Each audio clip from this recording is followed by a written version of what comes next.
Good morning, my friends from the forces and distinguished guests here. The incident in Chhattisgarh is truly tragic, but it further steels our resolve to eliminate this scourge from this country. I have the advantage of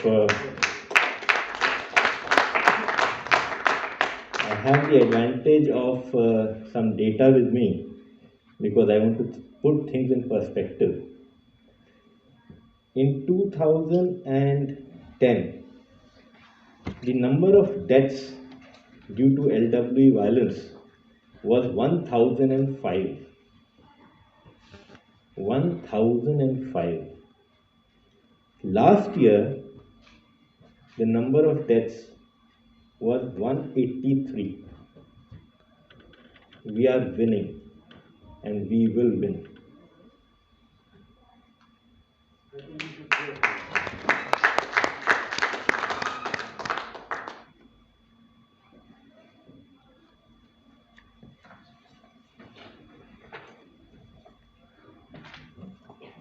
Many of you would remember the Maruti 800. It was formally launched in December of 1983, but it came to the market obviously in 1984. I was in first year of college and it was a car which had created a huge buzz. The chapter in the college canteen used to be about the Maruti and how it was such a matter of pride to own it. I don't know how many of you would remember the price of the Maruti was 45,000 rupees in 1984. And many of us were proud to own it at 1 lakh rupees. So that was the black market price of Maruti 800. Today, we don't realize how, at that time we didn't realize how small that car was. But it was certainly a revolution. It was a revolution in many ways.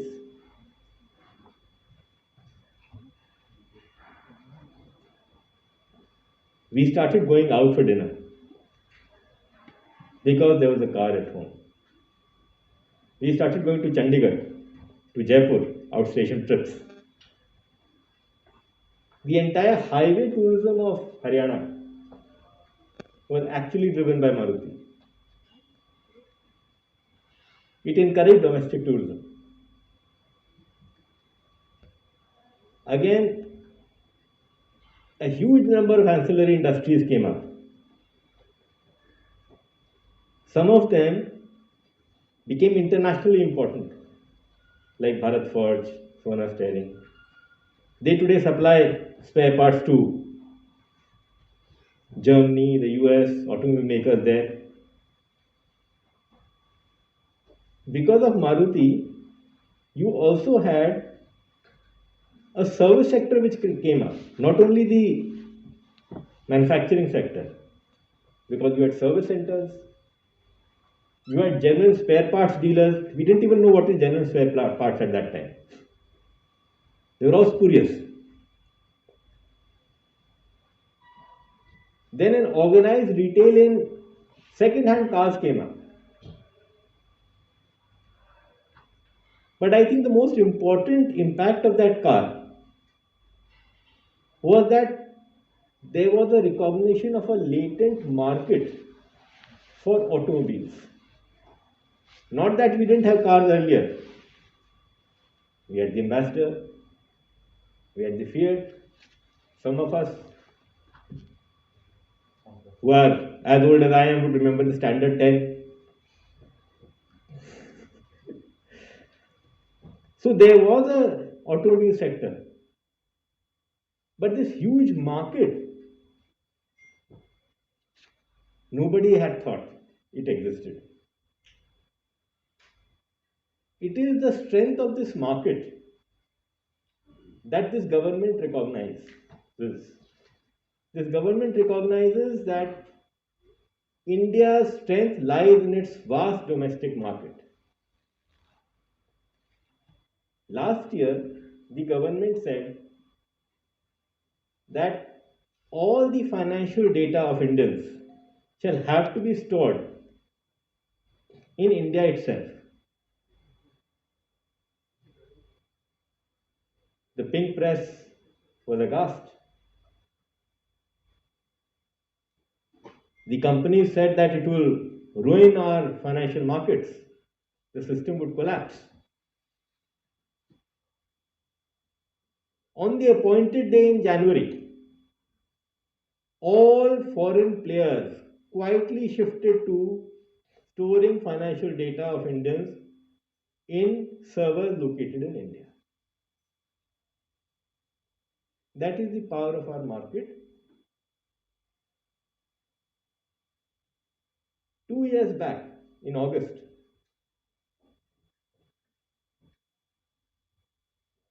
a revolutionary change happened in Jammu and Kashmir.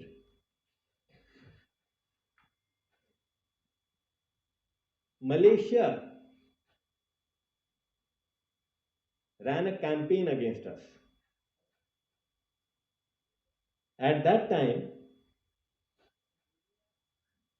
we hinted that we will reduce our palm oil imports from Malaysia.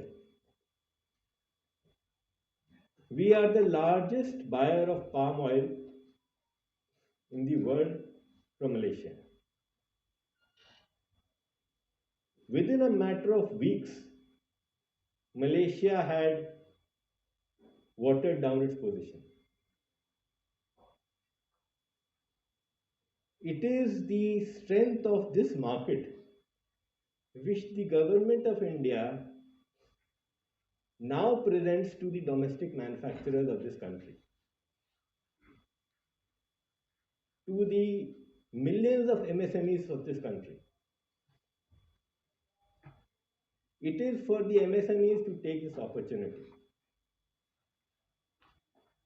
The market is there for you.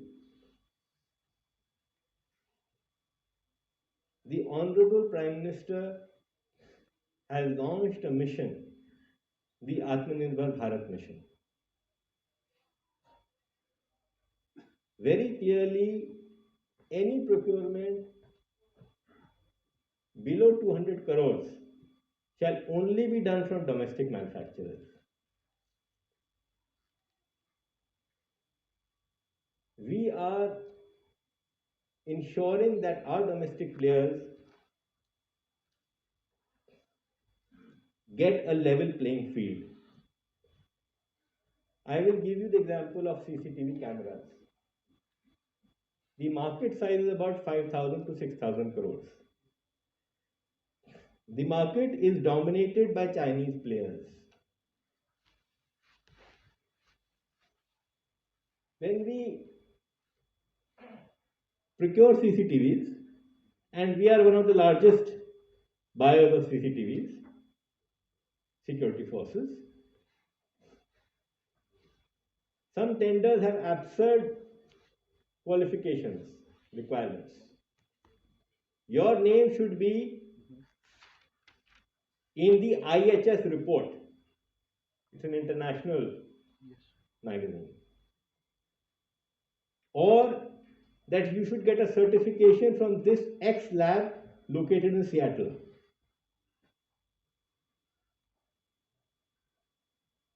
What we did, we engaged with BIS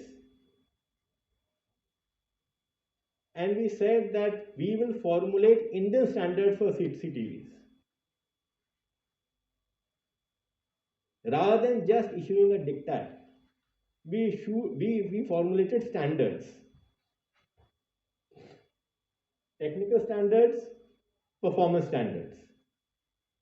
Today, BIS standards are mandatory for CCTVs and our forces are only to look at BIS standards for procurement.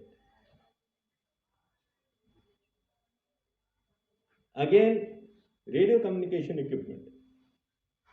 We are perhaps the only buyers of radio communication equipment. We found that Some companies are the ones which are benefiting from our orders. Sometimes, again, on the pretext of some lab certification or because of the need for interoperability, we are very clear that domestic manufacturers should get a level playing field. There are other opportunities which have been created in the last few years. We want to closely coordinate with DRDO. An apex committee with the Home Secretary as the chair and the DRDO chairman as the co-chair has been set up. We have identified what is the equipment that we need over the next few years. The DRDO is developing those technologies. And you know the DRDO model, where they transfer technology to private players. And we shall be happy to buy technologies from those TOT partners. In fact, if the technology is available only with one private player, even then we will buy it. So here is another great opportunity for you. Our paramilitary forces have formulated procurement plans for 3 years. And this is the second year running of the 3-year period.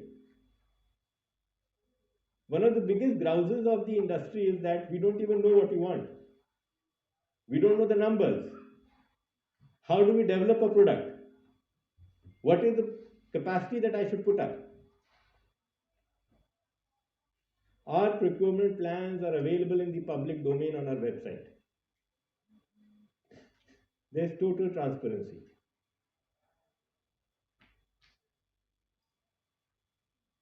In fact, the Honorable Home Minister has very clearly stated that no matter what the amount, but all clothing and tentage items will exclusively be taken from MSMEs, from domestic manufacturers. Now it is for the MSMEs to take forward this initiative of the government. I think the Maruti story has another lesson also. Why did Maruti succeed? Because the ambassadors makers thought that they would continue to sell ambassador and the Indian consumer will continue to buy this. If we take the Indian consumer for granted, if we want to give him a shoddy product, an ambassador without a doubt was a shoddy product. Continue to give a shoddy product to the Indian consumer at an exorbitant price. One day you will go out of business, as it should be. That is also the power of the market.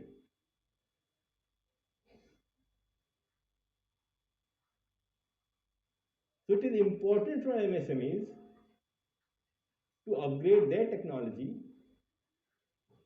and especially for our security forces, give us products which are state of the art because we cannot afford our forces to have outdated products, outdated weaponry, especially when our adversaries have the latest.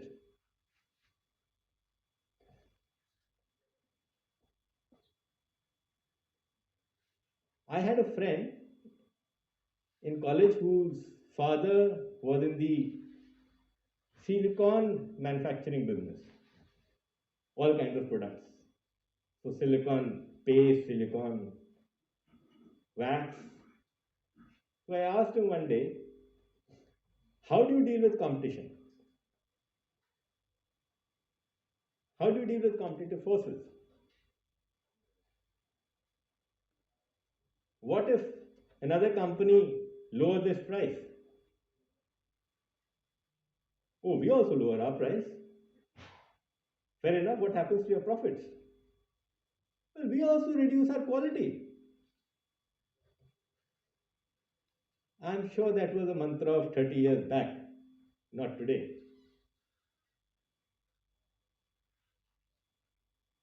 So it is also the responsibility of MSMEs not to cut corners, but to recognize our needs and give us products which we can be proud of and which other forces can say, yes, this is an Indian product which we should adopt. I will end with a personal request. For the last several years, I've been looking for Indian Diwali lights. Even last year, I did not find it.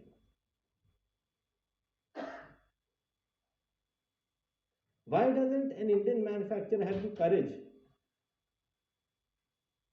to make Diwali lights? They might be more expensive, but then you have a USP of they being Indian. And there would always be consumers like me who would be willing to pay a higher price for it. So I hope to see Indian made Diwali lights this Diwali. Thank you.